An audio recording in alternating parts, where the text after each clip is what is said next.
Et voici la présentation de Fog of Love, un jeu pour 2 personnes à partir de 16 ans pour des parties d'environ 60 à 120 minutes.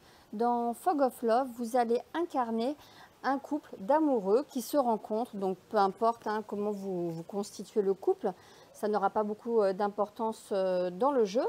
Mais quoi qu'il en soit, chaque joueur donc, va incarner un personnage. Ces 2 personnages vont se rencontrer et ils vont essayer d'accomplir leur destinée amoureuse au cours de différents chapitres dans l'histoire de ce jeu, à travers des rencontres amoureuses et des événements qui vont avoir lieu comme dans la vraie vie.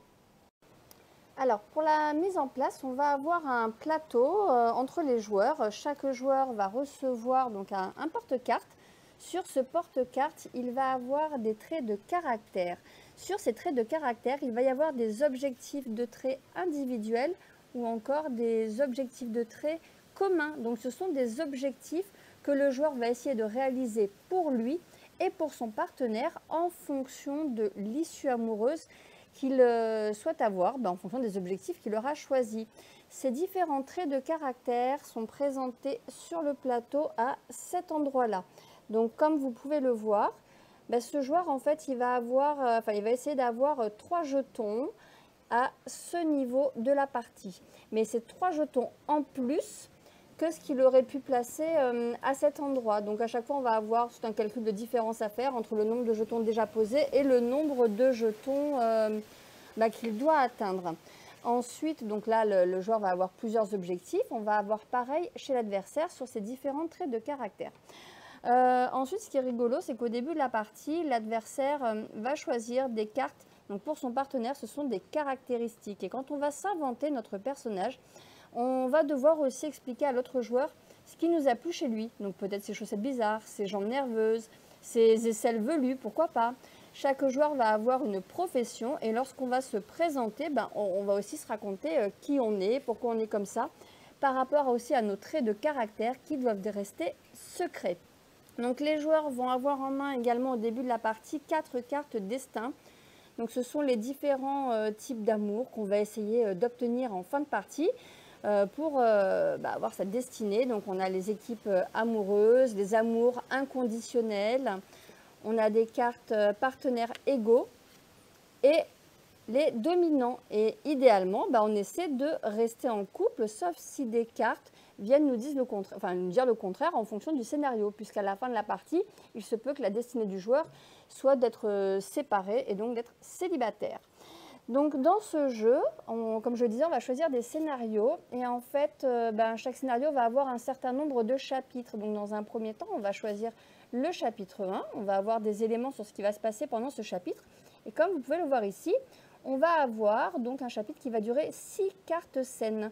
Et en fait, ces cartes, c'est toute la partie narrative du jeu où on va essayer de voir ensemble quel choix on va faire dans la vie et est-ce que ça fonctionne ou pas entre nous en fonction de ces différentes scènes. Je vais vous les montrer tout de suite. Les cartes scènes, en fait, ce sont les cartes scènes, tout simplement. On va avoir 3 paquets différents dans le jeu, avec des scènes plutôt douces, des scènes sérieuses et des scènes qui vont finir en drame où les choix vont être beaucoup plus compliqués. Mais qu'est-ce qu'une scène? Tout simplement, là, on va avoir un titre. Donc ici, c'est « Je suis tellement dingue de toi ». Et là, les 2 joueurs vont faire un choix parmi 3 propositions. Donc, comment le joueur aimerait-il que son ou sa partenaire réagisse et quelle est la réaction du partenaire? Donc, là, tu dis à la personne « Je suis dingue de toi ». Et là, tu dois essayer de voir quelle réponse ton partenaire va avoir quand tu lui dis ça. Donc, est-ce que tu veux qu'il te demande dingue à quel point, qu'il te renvoie juste un sourire ou qu'il pleure de joie quand il apprend cette nouvelle? Donc là, on a A, B, C. Et les joueurs, au début de la partie, ont reçu des jetons A, B, C, D. Donc là, les joueurs vont secrètement poser ce qu'ils aimeraient que le partenaire fasse. Donc ici, face cachée, quand les 2 partenaires ont fait le choix, on révèle les jetons et on va résoudre la carte. Donc si, alors déjà en fonction de ce que la personne a choisi, donc là moi j'ai mis C, ici j'ai une petite flèche jaune, donc immédiatement sur mes scores, hop, je vais ici me rajouter un petit jeton jaune. Et puis, il y a des effets supplémentaires comme la concordance. Donc, si les joueurs ont tous les deux mis la même chose, eh ben, ils vont gagner des cœurs. Donc, les cœurs, en fait, c'est un jeton que l'on va placer sur la carte personnage ici. Donc, au début de la partie, on commence à 0. Et tout au long de la partie, on va gagner des cœurs. Donc, en fonction des différentes scènes et des scénarios, on va pouvoir évoluer. Donc là, dans cet exemple, si les joueurs ont mis la même chose, il y a concordance et les deux vont gagner 2 cœurs. Et puis, il y aura peut-être des cartes à piocher ou à défausser. Et en fait, en fonction des cartes, quand on choisit plus ou moins la même chose, ben, on va avoir des effets positifs ou négatifs. Selon les cartes, c'est la même chose. Des fois, ce ne sont pas les deux partenaires qui vont choisir, mais un seul. Donc, il faut bien choisir la carte et forcément, en fonction des objectifs secrets des uns et des autres, on ne va pas avoir les mêmes attentes. Donc, ce qui est quand même bien dans ce jeu, c'est vraiment d'essayer de garder le côté narratif et d'expliquer pourquoi on fait ce choix, pour inventer une histoire. Et puis après, c'est comme dans la vraie vie.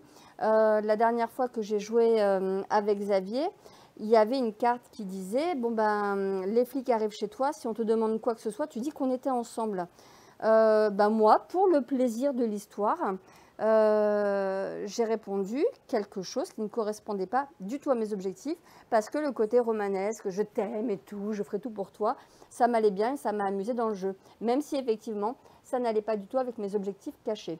Donc, dès qu'on va avoir 6 scènes qui vont être jouées, un coup moi, un coup l'autre joueur, un coup moi, un coup l'autre joueur, on va révéler le chapitre numéro 2 et au fur et à mesure des chapitres, on va commencer à piocher des scènes qui vont être plus ou moins compliquées à gérer, comme une dispute au restaurant, écoute-moi mon amour, les larmes de crocodile, mon âge réel. Donc oui, il va y avoir des secrets dans le jeu, des choses que l'on va pouvoir cacher et dissimuler.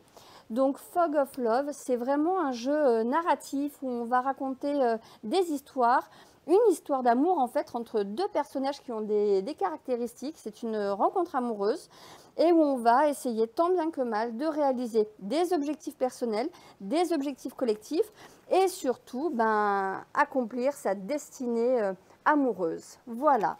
Donc si vous aimez vous raconter des histoires, que ce soit entre amis, entre amoureux, peu importe, ce jeu est fait pour vous.